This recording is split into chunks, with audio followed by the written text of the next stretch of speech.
Bapak Ibu kalau Anda mengerti ini, Anda boleh nyebutkah?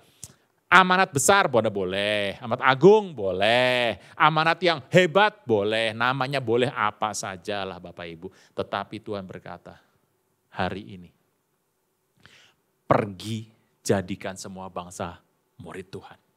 Baptis dalam nama Bapa, Anak, Roh Kudus, dan ajarlah mereka segala sesuatu yang kuperintahkan padamu, ketahuilah janji Tuhan. Aku akan menyertai engkau dan saya senantiasa sampai kepada akhir zaman. Bapak Ibu, sebuah perintah yang Tuhan berikan adalah ajaib.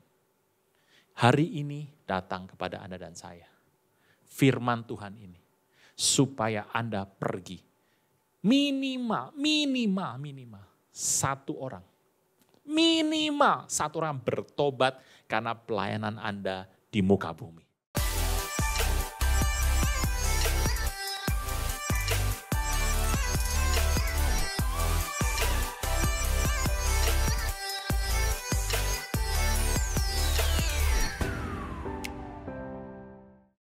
Shalom Bapak Ibu Saudara sekalian. Wah, ini terang sekali. Bapak Ibu, perkenalkan nama saya Aruna Wirjologito. Saya mengerti Bapak Ibu di sini baru pertama kali saya tempat ini. Puji nama Tuhan, thank you buat Pastor Dieter dan buat Anda sekalian yang sudah mengundang kami. Bapak Ibu, nama saya Aruna Wirjologito. Saya punya satu istri dan pas satu-satunya ya. Dan satu anak. Kami bertiga. Saya tinggal tidak di kota Jakarta. Jadi kami ada di Depok. Depok itu Jawa Barat ya. Jadi satu provinsi ke sini. Tidak masalah kalau hari Minggu kosong sekali. Jadi kayak bisa cepat sampai di sini tapi ditahan dengan ada acara ini ya, lari ya, bukan? Oh, Car Free Day, ya Car Free Day. Bapak Ibu, senang sekali bertemu dengan Anda. Saya mengerti dalam kehidupan ini Tuhan mengerjakan begitu banyak hal dan saya mengerti bahwa hari-hari ini Anda sedang menantikan Tuhan datang. Bapak Ibu Saudara sekalian, mari kita lihat sebentar. Kitab Lukas, nggak usah dibuka Bapak Ibu, nikmati saja, nanti kalau dibuka repot. Kitab Lukas, Lukas Bapak Ibu itu bukan seorang, dia bukan murid 12. Lukas itu dari kumpulannya, Tuhan Yesus punya ada 12, ada 70 di sana. Saya mengerti bahwa Lukas itu bukan dari 12 rasul. Tetapi Lukas mungkin ada 70 gitu ya, mungkin. Jadi generasi kedua dari Tuhan Yesus. Bapak Ibu, Lukas ini indah sekali. Kalau Anda melihat kitab Lukas, Lukas adalah seorang dokter. Yang pertama dokter. Yang kedua dia seorang penulis, dia periset. Dan dia juga teolog, karena kita menganggap Lukas adalah teolog. Tetapi apa yang menarik dalam kitab Lukas, satu hari saya pernah tanya sama seorang. Orang bertanya begini, Pak, kalau di kitab Alkitab, Bapak tuh sukanya siapa? Gitu ya. Nah Bapak Ibu, waktu saya tanya begitu saya mengatakan begini, Tuhan Yesus, oh jangan Tuhan Pak, yang lain dong, jangan Tuhan. Oke saya bilang, PL apa PB? Dia bilang PB. Saya berkata, oh kalau PB saya pegang Lukas. Dia berkata begini, Pak kenapa gak Paulus? Nah ditanya kok malah begitu tuh loh. Jadi kenapa Lukas? Ya saya mengerti kalau Anda menyukai Paulus oke aja kan boleh pilih, namanya juga siapa yang paling Anda suka. Paulus menulis 2/3. Dari kitab teolog doktrin kita diambil dari Paulus. Tetapi saya mengerti, Lukas adalah dasar kehidupan Anda dan saya. Kalau Anda melihat kitab Lukas, Lukas membuat 2 kitab. Yang pertama ada, khotbah belum mulai Bapak Ibu. Tenang dulu, santai belum mulai. Ini ngobrol dulu. Kita gak pernah ketemu toh Bapak Ibu. Nah, kitab Lukas. Lukas menulis kitab Lukas yang pertama. Yang kedua, Lukas menulis kitab kisah para rasul. Jadi Bapak Ibu ada 2 kitab. Yang pertama kisah Lukas, yang kedua kisah para rasul. Dan kitab itu ditulis, yang kisah Lukas pertama ditulis sekitar 58 sampai 60 Masehi. Ditulis oleh Lukas. Bapak Ibu ini yang menarik dalam tulisan Lukas. Lukas hari itu sebetulnya dia itu melayani di sebuah tempat kenegaraan. Jadi tempatnya itu adalah tempat orang Romawi, tempatnya Lukas. Lukas bekerja di situ, saya nggak tahu sebagai apa ya, mungkin kesehatan di situ dia bekerja di bawah sebuah pemerintahan, bukan langsung oleh kaisar, tapi mungkin bukan oleh gubernur juga, tapi mungkin oleh sebuah bupati atau camat lah kira-kira. Nah, Lukas bekerja di situ. Apa yang menarik di situ bahwa Lukas menginjil di sana. Nah ini yang menarik Bapak Ibu penginjilan. Makanya saya tuh berdoa bagi Bapak Ibu saudara sekalian, Anda kan harus menginjil toh Bapak Ibu ya. Halo? Oh iya, iya, iya, amin Bapak Ibu. Anda harus pergi menginjil. Makanya saya mengerti bahwa penginjilan Anda itu sebetulnya sesuai dengan background Anda. Nah, background Anda harus berdamai dengan background Anda Bapak Ibu. Kalau Anda pernah dibuang, Anda pernah dinista orang, Anda dibully orang, Anda menderita, Anda kecewa, engkau berdamai dengan itu. Maka Tuhan akan mengubah itu dan menjadi satu berkat yang besar. Bapak Ibu, saya mengerti background hidup saya. Dari seluruh hidup saya, kalau saya ditanya sama orang, Pak, ada berapa orang non-Kristen yang Bapak Injil dan bertobat? Saya mengerti bahwa penginjilan tidak untuk pertobatan, Bapak Ibu ingat ya. Saya tidak bisa menobatkan orang, harus Roh Kudus yang menobatkan orang itu. Lah Bapak kenapa nginjil Pak? Ketaatan. Ketaatan. Nah, Bapak Ibu kalau saya ditanya, berapa orang non-Kristen yang bertobat karena penginjilan Bapak? Saya berkata, saya cari-cari, saya baru membuat statistik berapa waktu yang lalu, saya data. Ternyata saya lihat, gak banyak jumlahnya, gak banyak loh. Ternyata orang yang lahir baru, yang backgroundnya seperti saya, itu yang paling banyak. Bapak Ibu ada dua, ya ada yang bertobat dari agama seberang ada. Tetapi dari agama yang lain yang mirip dengan saya, itu yang paling banyak. Saya mengerti, oh background ini yang Tuhan pakai. Pernah kejadian satu hari, belum khotbah, belum mulai. Tenang, nanti tunggu datang dulu. Bapak Ibu, satu hari saya ini pernah mengajar di kampus. Saya pernah membimbing skripsi, satu hari saya membimbing semua bimbingan saya dan sudah mau selesai, saya sudah siapkan makan, saya mau makan. Habis itu tiba-tiba datang seorang wanita, perempuan, nunggu saya. Saya bilang, mau apa kamu? Anu Pak, mau ngomong sama Bapak. Saya pikir, daripada lama mending ngobrol dulu lah, makannya nanti dulu. Sini, ada apa? Dia bercerita bahwa dia itu bimbingan sama dosen lain. Sudah bab 4. Sudah mau selesai dan tinggal diteken bab 4. Anda tahu kalau bab 4 diteken, itu bab 5 langsung masuk dan langsung ujian. Seperti itu. Masalahnya dosen ini sakit-sakitan. Waktu dia sudah masuk bab 4 berkali-kali, yang tinggal terakhir, dia suruh rumah sakit dosennya. Ditunggu, nggak sembuh-sembuh. Ketua jurusan sudah bilang, kamu tunggu aja, kalau dia sembuh ya sembuh, tapi ya tergantung Tuhan lah katanya. Wah udah. Lalu dia bilang sama saya, Pak saya sudah nengok dosen saya nggak bisa ketemu Pak, katanya sudah parah. Pak ini kalau sampai nanti misalnya dipanggil bagaimana? Ya saya jawab gini aja, lah kamu apa urusan sama saya bilang. Saya bukan dosen kamu, kalau bilang saya ini mau mati atau meninggal atau mau hidup lagi, itu nanti urusan Tuhan saya bilang. Kamu perlu apa dari saya? Nah ini Pak, waktu dulu saya pernah bimbing sama dosen saya, pembimbing itu pernah bilang sama saya begini. Kalau saya sampai gak selesai, maka kamu hubungi 3 orang. 1, ketua jurusan, dosen ini dan dosen ini. Tujuannya supaya kamu meminta kepada mereka berpindah pembimbing. Dan dia bilang, ada 3 orang lagi yang kamu jangan ngomong, jangan hubungi. Yang pertama saya. Aneh sekali dosen. Jadi 3 dia harus hubungi, 3 itu nama pertama saya.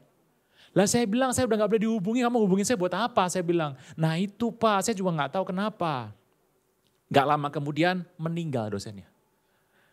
Dia stres, nah saya tuh bilang sama dia begini. Gini, saya sebetulnya akan membaca skripsi kamu sebentar.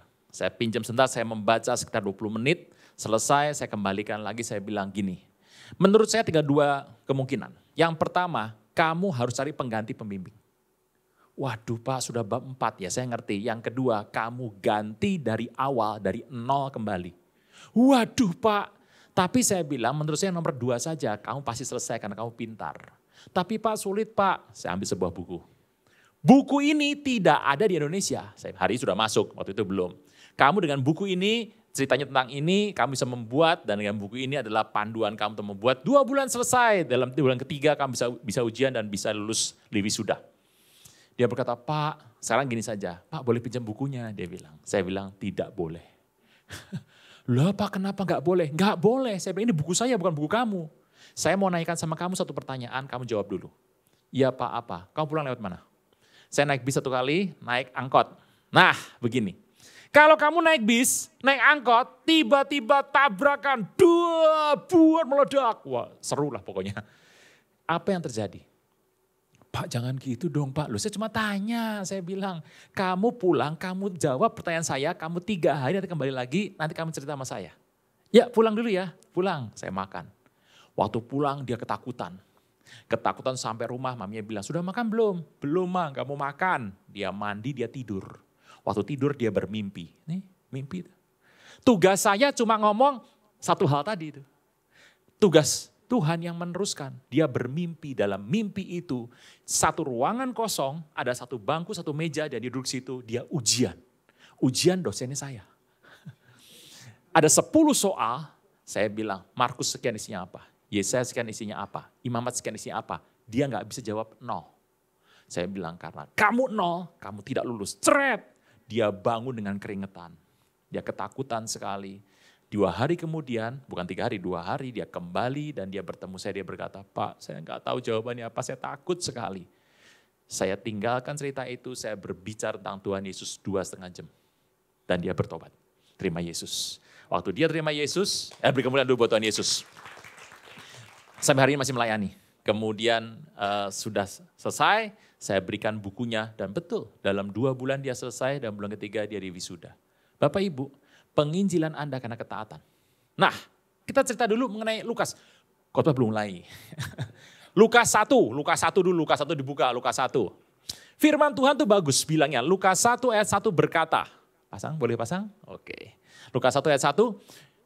Theophilus yang mulia. Theophilus yang mulia. Theophilus di sini, Lukas tuh di sini. Jadi ke sana gitu. Dia berkata, Theophilus yang mulia. Kalau Anda punya anak laki atau anak cucu, kasih nama Theophilus. Jangan lupa, pesan dari saya kasih nama Theophilus. Theo, Tuhan, Philus, pecinta Tuhan. Bagus namanya. Theophilus yang mulia. Theophilus itu di Injil Lukas melalui kitab Lukas yang pertama. Lukas menulis kitab Lukas bagi Theophilus untuk menobatkan orang ini. Dan Theophilus membaca dalam 2 tahun, kemudian tahun 60 atau 62, Theophilus bertobat. Dan karena Theophilus bertobat, seisi tempat dia berkarya, bertobat semua. Bapak Ibu, luar biasa. Theophilus yang mulia. Lukas berkata, ini aku tulis bagimu. Orang telah menjadi satu berita, aku tulis khusus bagimu kitab Lukas. Bapak Ibu luar biasa sekali. Anda buka sekarang Kisah Rasul 1 ayat 1. Nah ini bagus Bapak Ibu. Ceritanya ayat 1 berkata begini. Hai Theophilus. Gitu. Oh masih yang mulia. Yang Kisah 1 ayat 1? Kisah 1 ayat 1? Oke. Aneh tuh. Theophilus yang mulia. Kenapa dia sekarang bilang, hai Theophilus, hai bro. Kenapa? Ternyata Theophilus sudah bertobat dan menjadi kawan sekerjanya Lukas. Dalam 2 tahun, Lukas menulis kitab itu. Dan kitab dibaca oleh Theophilus dan kitab itu membuat Theophilus bisa mengenal siapa Tuhan Yesus. Dari situ kita mengerti kitab Lukas dan Kisah Para Rasul adalah sebuah buku yang penting dalam doktrin kita. Nah Bapak Ibu kalau Anda mengerti konteks doktrin ini menjadi bagus sekali. Kalau Anda melihat kisah Theophilus bertobat, seperti kalau Anda bertanya sama saya, Pak apa sih inti dari kitab Kisah Para Rasul? Nah saya akan khotbahnya ini. Nah ini khotbah dimulai nih, Apa inti dari Kisah Para Rasul? Bapak Ibu Anda mengertilah, Kisah Para Rasul adalah kehidupan yang penting bagi Anda dan saya. Message apa Pak yang mau dipakai dalam hidup Anda dan saya? Ini. Their story, kisah hidup mereka is our story. Their story is our story. Kisah hidup mereka adalah kisah hidup kita. Makanya kalau Bapak Ibu melihat kisah-kisah para rasul, kitab ini tidak pernah selesai. Di kitab terakhir tiba-tiba berhenti. Lagi enak-enak baca Paulus di Roma, Paulus menginjil dan dia membayar tempatnya sendiri tiba-tiba selesai aja. Kisah itu seperti gak selesai. Kenapa gak selesai? Satu hal yang bagus, Tuhan mungkin menghendaki Anda dan saya meneruskan kisah para rasul ini. Kisah para rasul adalah kitab yang ditulis oleh Lukas. Jadi kalau saya ditanya sama seorang, Pak, hidup saya harus seperti apa Pak? Yang betul adalah Tuhan memberikan satu tugas pada Anda dan saya. Untuk kita pergi menginjil. Dan kehidupan itu sesuai dengan kisah para rasul. Bapak Ibu, di situ ada kuasa Roh Kudus nyatakan. Di situ ada pertobatan dari bangsa-bangsa goyim, bangsa-bangsa di luar Israel bertobat. Dan engkau akan melihat orang pembesar-pembesar bertobat, petinggi-petinggi bertobat, kau akan melihat pertobatan yang besar. Satu hal yang menarik, saya tidak menemukan ini di kisah para rasul. Kalau ketemu pun kecil sekali. Saya bertanya, apa sih pekerjaan Paulus? Anda pasti mengerti pekerjaan Paulus apa? Membuat kemah. Ada dua arti di sana. Membuat kemah tuh membuat kemah yang besar. Jangan mikir kemah pinggir jalan yang warnanya hijau, kuning, merah itu. Bukan. Kemah yang besar. Gitu. Itu yang dibuat oleh Paulus. Gitu. Jadi Paulus itu membuat kemah itu. Dan kemah itu dipakai oleh orang Romawi untuk pergi membuat Pax Romana. Jadi orang Romawi kalau pergi menjajah tuh pakai tidurnya di batalion itu pakai kemah itu. Yang kedua, artinya bisa berarti sembahyang orang Israel. Jadi kain sembahyang orang Israel yang Paulus buat. Kalau Anda melihat Paulus kerjanya apa? Ya itu kerjanya. Kecil aja, itu aja. Pekerjaan lain apa? Ada seorang bernama Priscilla dan Aquila yang kerja sama dengan Paulus. Sama persis dengan Paulus. Tapi kalau kita mengerti, Filipus kerjanya apa? Menginjil. Stefanus ngapain? Menginjil. Bapak Ibu, ini loh kisah yang mau dikatakan dalam kisah Rasul. Kisah Rasul adalah hidup Anda dan saya ada di situ. Jadi kalau saya ditanya sekarang, Pak kerjaanmu apa? Profesor, dokter, insinyur, arsitek, buka toko, buka bengkel, buka di pasar, ya toh. Apa pekerjaanmu? Itu pekerjaan adalah suplemen. Pekerjaan kita yang pertama adalah Tuhan hanya memberikan satu aja tugas. Supaya engkau dan saya seraya engkau pergi, seraya engkau berjalan, sambil engkau berjalan lewat, muridkanlah semua bangsa.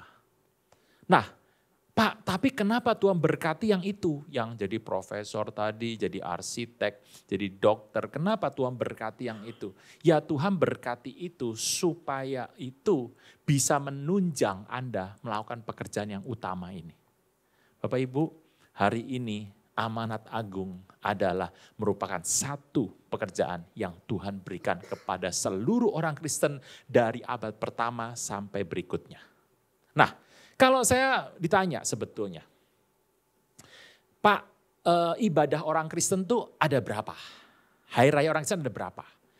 Saya bilang macam-macam, kurang macam-macam Pak, orang Yahudi kan dulu cuma ada 7. Zaman Musa ada 7. Zaman Tuhan Yesus ada belasan. Ditambah lagi ada yang namanya nanti Purim. Oh di Musa nggak ada, di Musa nggak ada Purim. Purim, Hanukah, itu masih ingat? Hanukah, hari raya Hanukah, belasan. Hari ini ada berapa hari ini? 20-an. Tiap bulan mereka bikin acara.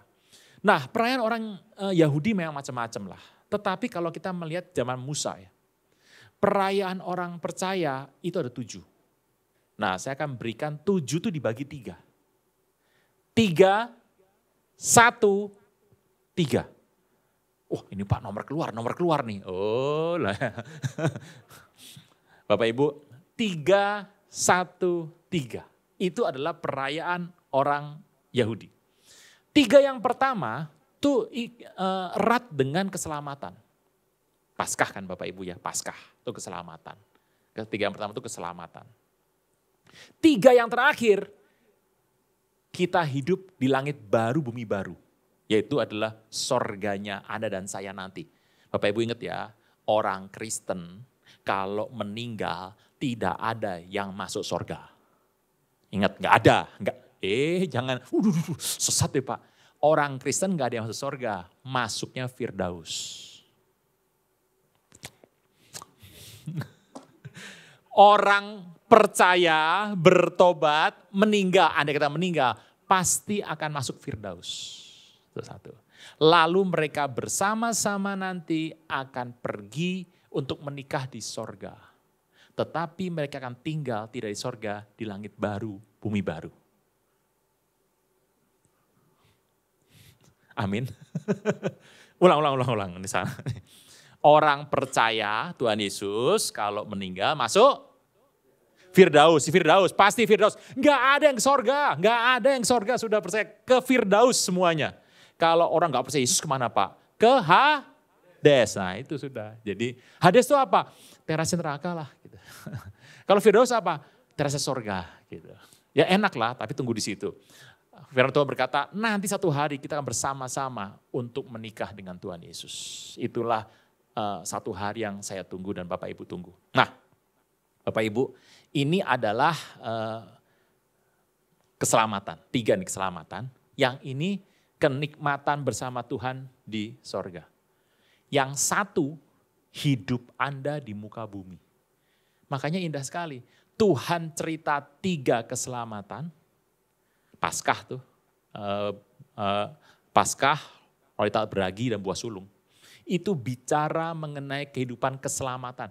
Yang paling penting di muka bumi adalah keselamatan. Penting.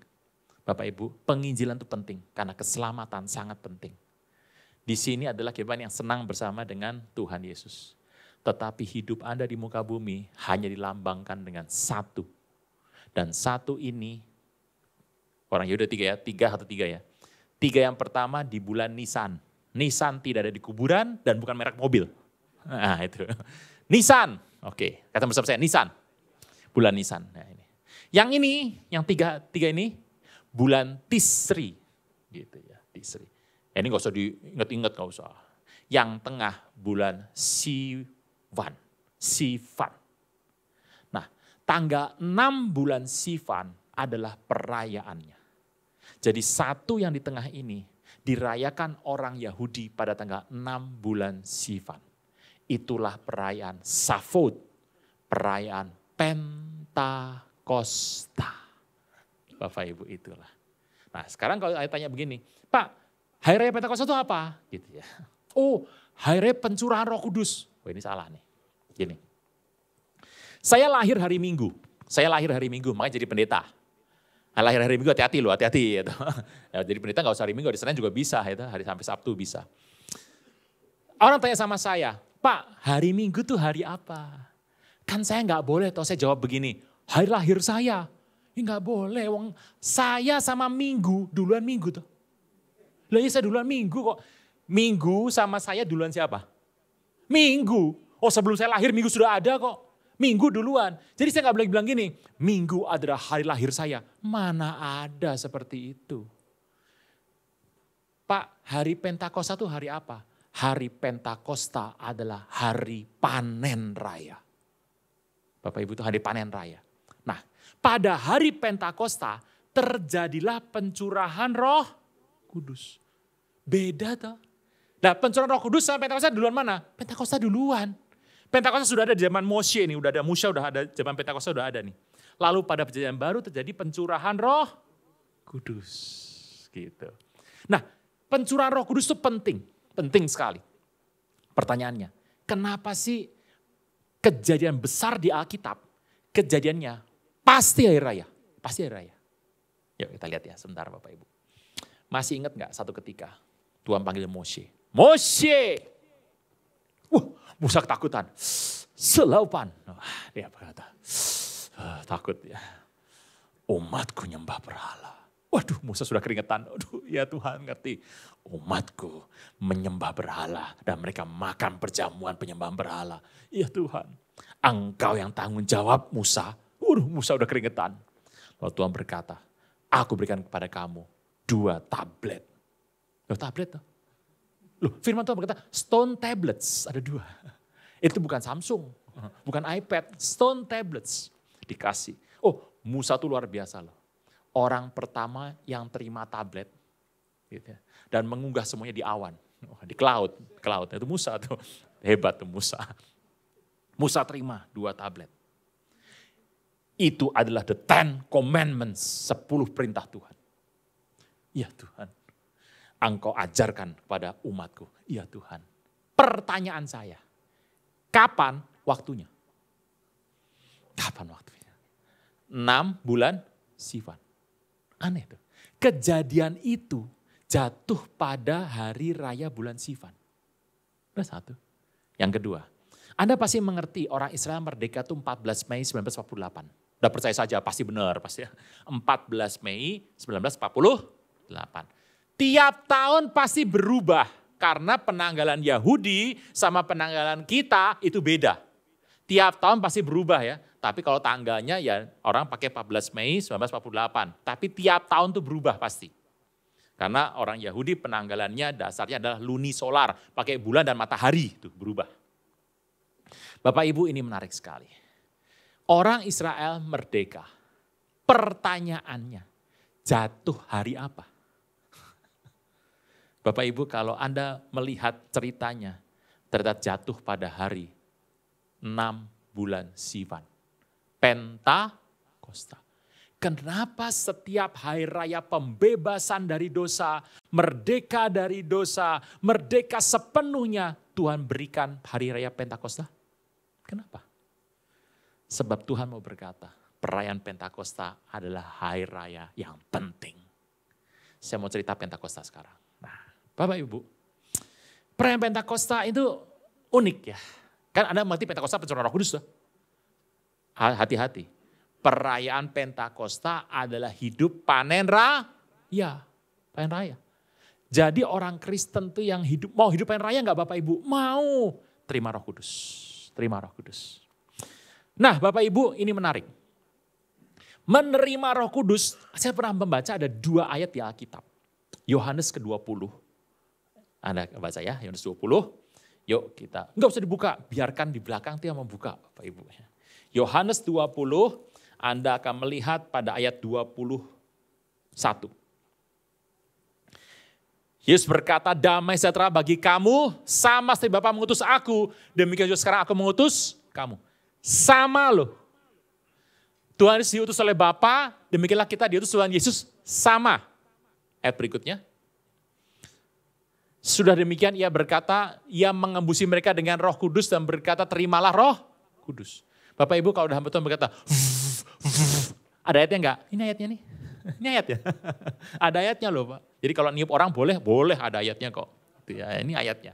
Terimalah Roh Kudus, sudah terima Roh Kudus. Tapi kenapa di Kisah Rasul yang pertama atau yang kedua, pertama dikatakan, engkau harus pergi ke Yerusalem dan menunggu di sana, engkau akan mendapat kuasa di tempat yang maha tinggi. Kenapa orang perlu dibaptis Roh Kudus? Kan sudah terima Roh Kudus di sini. Tapi Tuhan berkata, berarti terima Roh Kudus sama baptisan Roh Kudus beda. Beda Bapak Ibu. Ada yang bilang, sama. Oh beda. Terima Roh Kudus itu akan menyatakan engkau hari ini sudah menjadi milik Tuhan. Engkau sudah meninggalkan hidupmu yang lama, engkau menjadi sepenuhnya milik Tuhan. Terima Roh Kudus tuh. Jadi kalau Anda ketemu orang, Anda baca lidah enggak? Belum, enggak ada Roh Kudus. Salah. Orang siapapun yang bertobat sudah ada Roh Kudusnya. Ingat ya. Karena orang tidak dapat berkata Yesus Tuhan tanpa Roh Kudus. Gak bisa. Bapak Ibu harus mengerti ya. Anda gak bisa bilang, enggak bahasa lidah tuh gak ada Roh Kudusnya. Enggak gitu dong. Enggak gitu. Jadi orang yang sudah terima Yesus pasti ada Kudus. Tetapi Tuhan katakan, engkau harus tunggu di Yerusalem supaya engkau dipenuhi dengan kuasa Roh Kudus. Dibaptis Roh Kudus. Bapak Ibu. Nah baptis itu penting. Anda kalau tanya sama saya, Pak apa sih prinsip utama dari baptis Roh Kudus itu apa? Apa penting yang dibaptis Roh Kudus itu apa? Pentingnya. Satu Bapak Ibu. Anda dibaptis dengan kuasa tempat yang maha tinggi. Masuk dalam hidup Anda. Karena Roh Kudus memberikan Anda 2 hal. 1, supaya gairahmu kepada Tuhan tidak hilang. Panen raya toh? Hidupmu panen. Gitu. Kedua, engkau diberikan satu kemampuan untuk pergi beritakan kabar baik. Nah Bapak Ibu, saya ini tanya sama tempat ini. Sama Bimanyu saya tanya, maaf kalau gereja ini tuh gereja apa? Gitu ya. Ada yang bilang, GBI Pak, GBI. Oke, saya mau cerita. Bapak Ibu nih GBI ya. Gini, di muka bumi ini kan Anda nih Anda. Kalau Anda tanya sama saya, kapan lahirnya, kapan ulang tahun gereja ini? Saya nggak tahu. Anda juga berapa ingat, berapa enggak. Pengurus pasti ingat, yang bukan pengurus ya ada ingat, ada enggak. Tapi saya mau katakan, gereja di muka bumi, kalau Anda lupa ulang tahun kapan, tidak apa-apa, tidak apa-apa. Kalau enggak ingat kamu saya pecat. Jangan gitu Bapak Ibu anak Tuhan kok. Di seluruh muka bumi, gereja itu lahir pada perayaan Pentakosta. Tuhan Yesus mengurapi Roh Kudus yang turun pertama di Yerusalem. Itulah hari raya ulang tahun Anda seluruh gereja di muka bumi. Nah, kalau saya ditanya, Anda kan GBI ya, ini GBI. Ini GBI lagi nih. Ini GBI Rumah Harmoni, ini GBI. Gitu ya. Di muka bumi ini ada sebuah kelompok yang besar. Jadi ada yang namanya Church of God. Yang besar tuh, Church of God. Yang besar di muka bumi satu itu. Yang nomor 2, paling besar itu, paling besar. Sampai sekarang sudah 192 negara di 140 tahun lebih. Yang kuasanya besar tuh di muka bumi. Yang nomor 2, Assembly of God. Gereja Isa Al-Masih tahu? Isa Al-Masih, saudara kita. Nah itu gabungan Assembly of God. Yang nomor 3, Foursquare Gospel. Ini Amerika semua, di Amerika semua. Gereja 4 unsur dari gospel. Apa itu? Anda pernah belajar, mungkin ada yang usia sudah seperti saya dan lebih tua lagi. Som, pernah belajar som? Aku udah gak tahu lah. Ada belajar keselamatan, bahasa lidah, berkat kesembuhan ilahi dan Tuhan datang. Itu zaman dulu, kita belajar dulu. Nah Bapak Ibu, ada 3. Di samping itu di muka bumi ini ada ribuan. Wah penuh, di muka bumi gereja ada berapa? Banyak Pak, banyak banget. Nah di muka bumi ini yang paling besar adalah Church of God. Church of God paling besar. Jadi Church of God itu membawa GBI dan GBI ada sekarang GBI kita di Indonesia. Church of God itu adalah gereja Protestan. Protestan Pak. Church of God adalah gereja Protestan. Didirikan dari tahun 1880 lebih, itu ada gereja Protestan. Tetapi dalam masa pergerakannya, Anda kan mengerti yang namanya Azusa Street. Pernah dengar ya? William Seymour. Anda ini bertobat karena William Seymour. Kita ini berhutang budi sama beliau. Gitu ya. Bapak Ibu, dunia pada dia tuh orang hitam. Nah, ini celakanya dia orang hitam. Waktu itu dia kalau orang hitam sekolahnya di luar gitu. Jadi yang dalam orang kulit putih, ini orang kulit hitam gitu. Charles Parham dalam, dia di luar, nyatet di luar gitu. William Seymour lulus tuh, dia pergi membuka ibadah di Bonnie Brae dan kemudian di Azusa Street.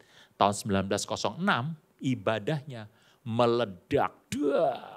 Orang bertobat, terjadi kemujizat di mana-mana menjadi besar. Dan itu mempengaruhi Kristen di dunia. Terus tahun 1909 dia bernubuat 100 tahun lagi akan terjadi yang besar. Gitu ya. Nah Church of God melihat itu. Kemudian ikut-ikutan gitu ya. Maka pada 1911 Church of God mengganti dari Protestan menjadi karismatik Pentakosta. Gitu. Jadi sekarang Anda ngasih Church of God itu adalah Pentakosta. Bapak Ibu, ini Church of God Pentakosta. GBI apa? Pentakosta klasik. Jadi kalau ditanya, Pak, kayak gayanya itu apa? Yang nyembah gini-gini. Ya gerejamu apa gitu ya. Banyak orang bilang gini, nih gereja nih kurang ngomongin kasih. Kurang ngomongin orang miskin. Loh, sebentar. Gerejamu gereja apa? Gitu ya. Gerejaku adalah Pentakosta klasik. Tapi kehidupanmu kok gak kayak Pentakosta klasik? Itu beda tuh. Anda kan lihat ya. Gereja ini kenapa begini ya? Yang ini kenapa begini ya? Ternyata gereja itu ada sebuah garis-garisnya. Nah, kita di sini, saya juga sama dengan Anda. GBI gitu ya. Anda sama-sama saya. Kita ini gerejanya adalah Pentakosta klasik. Jadi Pentakosta apa? Bukan. Pentakosta yang klasik. Halo? Pentakosta klasik. Itu bagus tuh. Pentakosta klasik tuh ada ciri-cirinya. Kalau Anda, saya karismatik. Saya Protestan, saya Pentakosta. Kalau Pentakosta klasik gimana? Cirinya, salah satu cirinya. Pentakosta klasik itu mengakui bahwa baptisan Roh Kudus yang besar itu masuk ke orang tuh. Orang ini pasti ada tandanya toh, pasti ada tandanya dong. Ini masuk, masa diam-diam aja. Pasti ada tandanya yang top. Nah, tanda awal orang dipenuhi Roh Kudus, baptis Roh Kudus itu tanda awalnya berbicara bahasa lidah. Itu tanda Pentakosta klasik.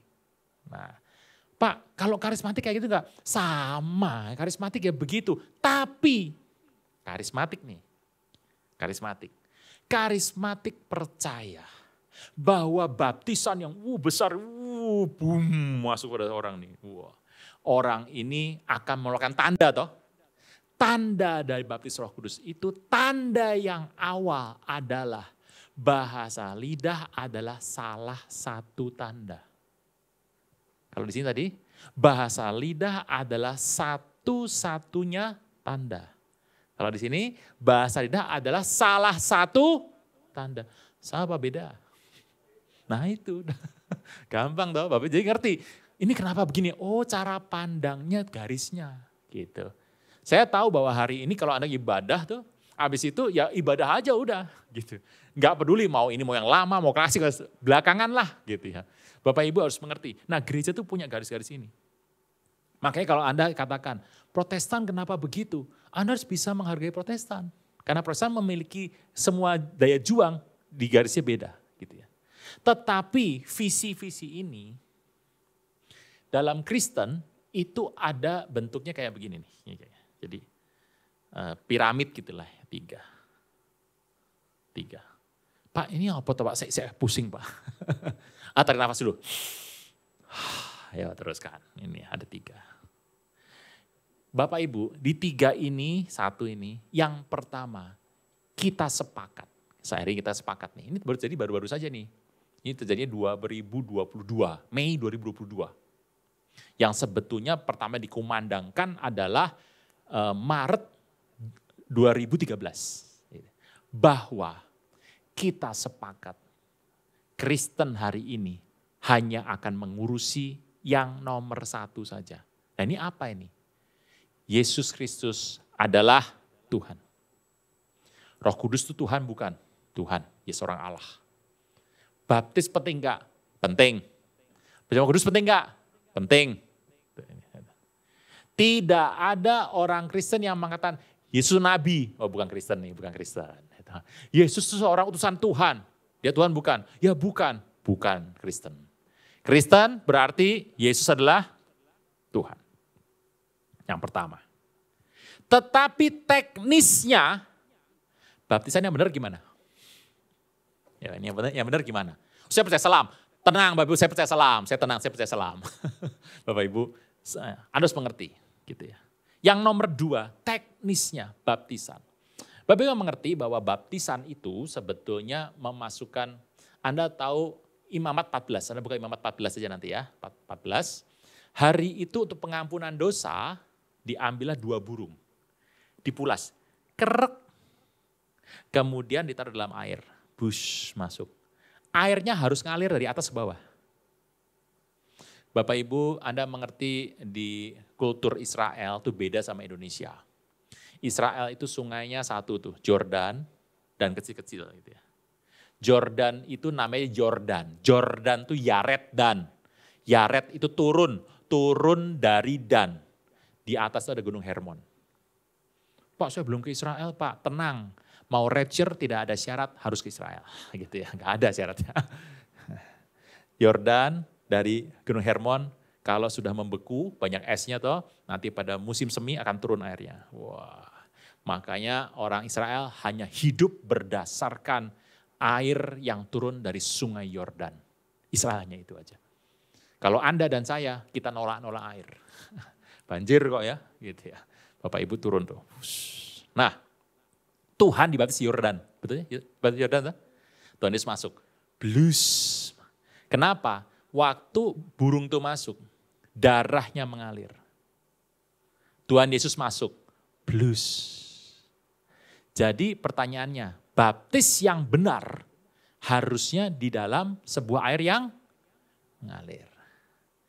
Nah, hari ini ada banyak cara dibaptis, ada banyak cara, ya. Dibaptis di selam, dipercik, ya, dibasahi kepalanya, ya, dibasahi semuanya kecuali punggungnya, tuh kan, lagi tidur banjur kok. Di air pancuran, di dalam laut, gitu, di sungai, di pancuran yang cur gitu, ada tuh kalau orang kena kusta dicur gitu ya. Pakai bendera, ada tuh, ada loh Bapak Ibu, pakai bendera, disembur-sembur dukun juga banyak, banyak. Mana yang benar? Tuh. Anda dan saya percaya selam. Anda percaya selam? Iya, karena kita mengambil cara yang terdekat.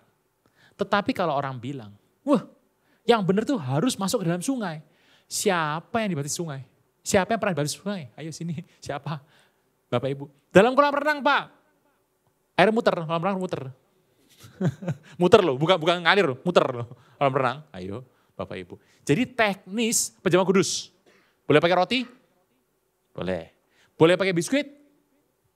Boleh. Mau pakai roti hosti? Boleh. Boleh. Gitu.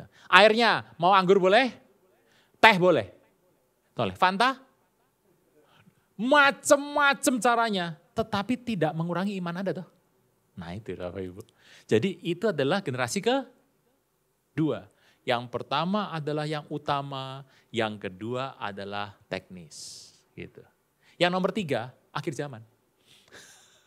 Nomor 3 itu, akhir zaman nomor 3. Saya tuh gak ngerti ada orang bilang gini, kamu percaya begini, kamu gak naik kamu. Loh, gara-gara ribut akhir zaman, sesat menyesatkan tuh. 7 orang, Pak R3 atau nomor 3. Nomor 3 adalah berita yang kurang penting. Bapak Ibu, saya mau tanya, akhir zaman kapan? Waduh, ngomongnya 5 pendeta, 5 cara. Gitu ya. 10 pendeta, 11 cara bicaranya.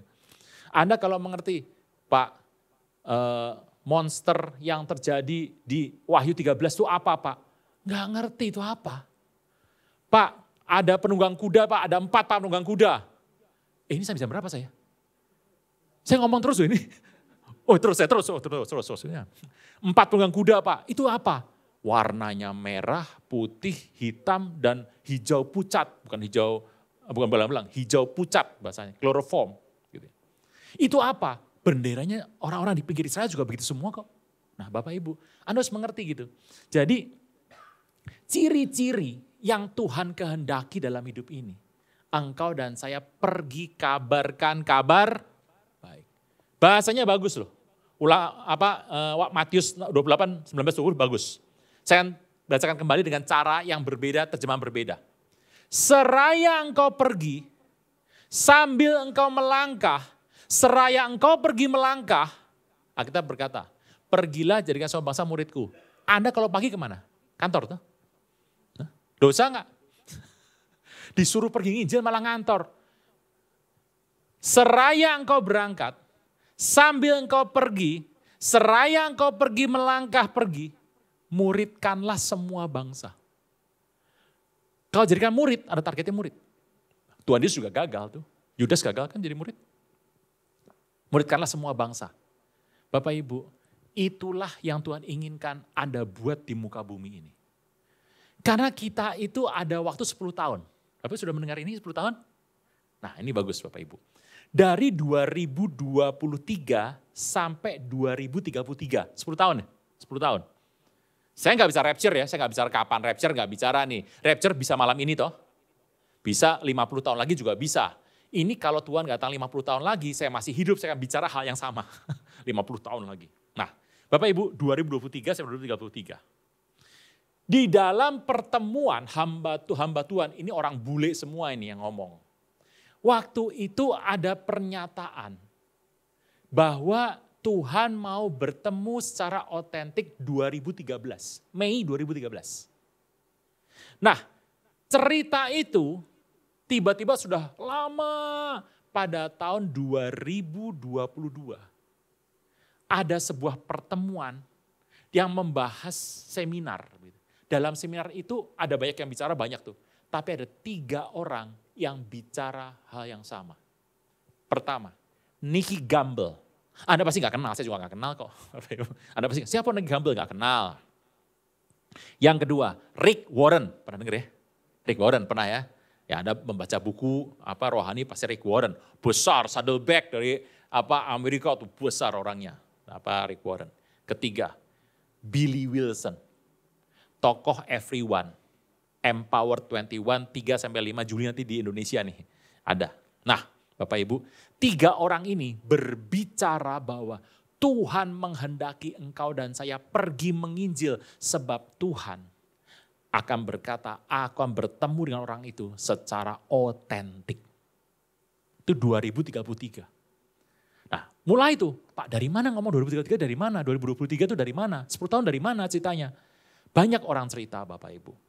Ceritanya begini, nanti tahun 2033 ada tahun peristiwa 2000 tahun Tuhan naik ke sorga. Ada yang bicara, oh itu peristiwa 2000 tahun pencurahan Roh Kudus. Ada yang cerita, itu peristiwa 2000 tahun Tuhan menghendaki orang-orang pergi menginjil. Gini ya, 2000 tahun. Lah di muka bumi kapan Tuhan lahir gak jelas kok. Ada yang bilang 4 sebelum Masehi. Ada yang bilang 4 sebelum Masehi itu. Ada yang bilang, oh bukan 4, 2 sebelum Masehi. Tuhan Yesus lahir. Ada yang bilang, oh enggak benar, yang benar 1 Masehi. Ada yang bilang lagi 4 Masehi. Ini berantem nih semuanya. Bapak Ibu makanya di Alkitab gak dibilang tuh kapan. Saya mengerti. Waktu saya mendengar kisah itu saya bilang, ya biasalah. Saya bilang, biasa. Saya biasa. Tapi tahun demi tahun saya masukkan dalam hati. Saya tuh kalau dapat sesuatu Bapak Ibu, saya gak ngerti. Saya simpen dulu di kulkas. Kulkas tanda kutip ya kan. Bukan kulkas beneran, kulkas tanda kutip. Saya taruh. Nanti satu hari kalau saya butuh saya akan ambil lagi. Bapak Ibu, ternyata di dalam 10 tahun, hari ini sudah 9 tahun. Tahun depan 8 tahun akan terjadi. Bapak Ibu ingat ya, perubahan iklim. Dunia paling panas 2023. Masuk 2024, dunia paling panas. Tahun depan dunia paling panas. Panasnya naik. Perubahan iklim atas di muka bumi. Yang Anda paling lihat adalah nomor 1. Terjadinya putaran angin, tornado, mini tornado. Di Indonesia, Jawa Barat, terjadi tornado mini. Bagaimana jelaskannya coba? Kok bisa terjadi Pak? Ya, perubahan iklim. Terjadi di mana-mana nih. Perubahan iklim itu mengakibatkan panen yang berubah. Ini orang bertumbuh banyak, makan kan harus. Sedangkan ini makanannya udah kurang. Di beberapa tempat sekarang membuat makanan yang dibuat dari bentuk produk daging, misalnya daging. Sosis misalnya. Bapak Ibu, Anda yakin Anda makan daging? Yakin? Belum tentu. Dagingnya mungkin cuma sedikit. Selebihnya adalah gluten. Anda makan itu. Bapak Ibu, itu perubahan pangan tuh. Orang mencari makanan-makanan baru. Dan yang kalau nggak ketemu, ya dibentuklah seperti makanan seperti itu. Bapak Ibu hati, kenapa orang zaman sekarang makan menjadi turun kesehatannya tuh? Kok bisa ya? Bapak Ibu, ini gula sudah mengambil menjadi pasokan kesehatan manusia yang paling turun oleh karena gula. Yang penting laku. Dan kalau sudah nggak bisa, dipakai pemanis buatan.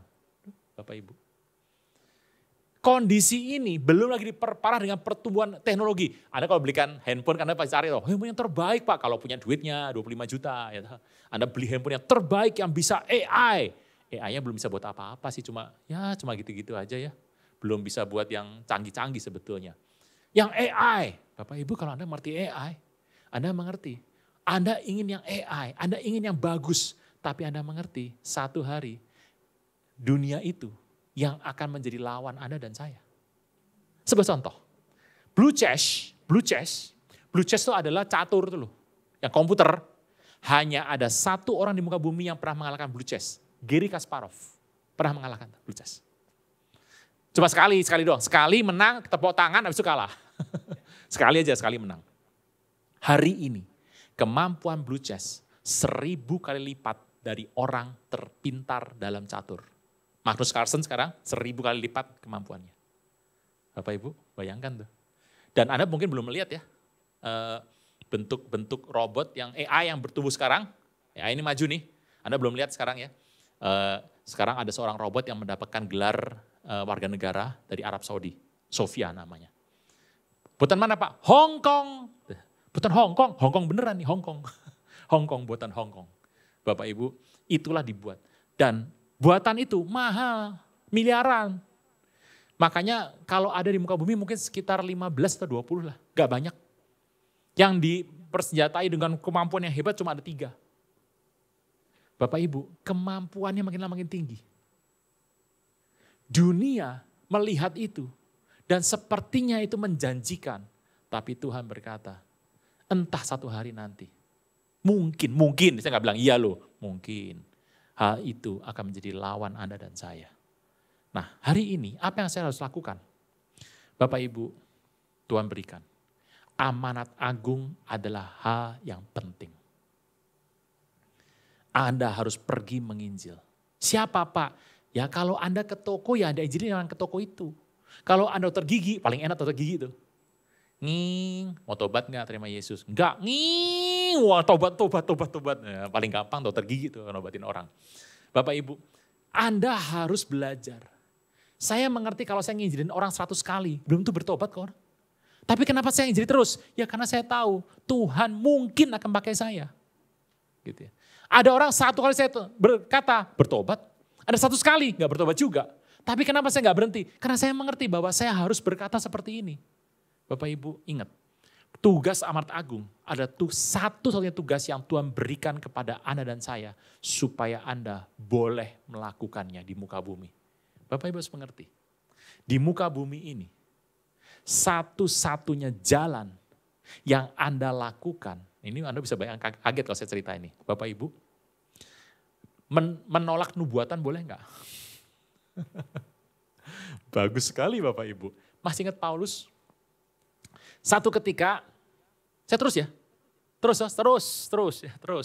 Pak, salah ikut ibadah hari ini, lama. Bapak Ibu, dalam kondisi kekristenan, itu jadi bagi 2. Yang atas itu komisaris namanya, yang namanya komisioner lah. Itu adalah rasul-rasul 12. Dan rasul-rasul ini menunjuk 7 direksi. 7 diaken. Satu diaken itu adalah Filipus. Salah satunya Filipus. Filipus itu di masa tuanya dia punya 4 perempuan anak. Yang semuanya nabi. 4 nabi nih, punya 4 nabi situ. 4 nabi. Tetapi waktu Paulus nginep di rumah Filipus. Gitu ya, kisah rasul. 4 nabi ini gak bicara. Tapi Filipus yang berbicara sama Paulus. Dia berkata, dia mengambil baju Paulus dan ikat pinggang dan berkata ikat tangannya. Dan Filipus berkata, demikianlah Roh Kudus bicara kepadaku. Bahwa orang ini yang punya ini akan dibelenggu di Yerusalem. Nubuatan itu. Paulus berkata, dibelenggu? Mati aku mau. Aku akan pergi. Oh jangan pergi, semuanya Paulus jangan pergi. Paulus berkata, aduh kamu jangan nangis lah, itu akan merusak hatiku nanti. Aku mau pergi kok. Bukan cuma ke Yerusalem, sampai Roma aku pergi. Dan Paulus pergi. Sampai di Yerusalem, Tuhan berkata, karena engkau sudah berani ke Yerusalem, demikianlah engkau harus berani di Roma. Ke Roma. Paulus adalah orang yang nolak nubuatan, Bapak Ibu. Kenapa nolak? Karena satu, amanat agung. Bapak Ibu kalau Anda mengerti ini, Anda boleh nyebutkan, amanat besar boleh, amanat agung boleh, amanat yang hebat boleh, namanya boleh apa saja lah Bapak Ibu. Tetapi Tuhan berkata, hari ini, pergi jadikan semua bangsa murid Tuhan. Baptis dalam nama Bapa, Anak, Roh Kudus, dan ajarlah mereka segala sesuatu yang kuperintahkan kepadamu, ketahuilah janji Tuhan. Aku akan menyertai engkau dan saya senantiasa sampai kepada akhir zaman. Bapak Ibu, sebuah perintah yang Tuhan berikan adalah ajaib. Hari ini datang kepada Anda dan saya. Firman Tuhan ini. Supaya Anda pergi. Minimal. 1 orang. Minimal satu orang bertobat karena pelayanan Anda di muka bumi. Bapak Ibu, kalau Pak saya belum Pak, lakukan terus. Pak saya sudah 50 Pak, tambahkan lagi. Tambahkan. Tidak ada yang terlalu banyak untuk penginjilan. Anda harus terus lakukan. Sebab Anda harus pergi, yang kita lakukan adalah untuk penginjilan. Tuhan menghendaki engkau dan saya pergi untuk hal ini. Bapak Ibu, penginjilan adalah hal yang penting untuk Anda lakukan. Tokoh Pentakosta klasik, karismatik, Protestan bisa berbagai macam contoh dan polanya dalam ibadah. Tetapi satu yang terbesar yang merupakan jangka panjang, Tuhan berkata, pergi jadikan semua bangsa murid Tuhan. Itu adalah pesan kepada Anda, kepada saya, dan kepada kita sekalian. Amin. Bangkit berdiri. Nah, ini selesai sudah.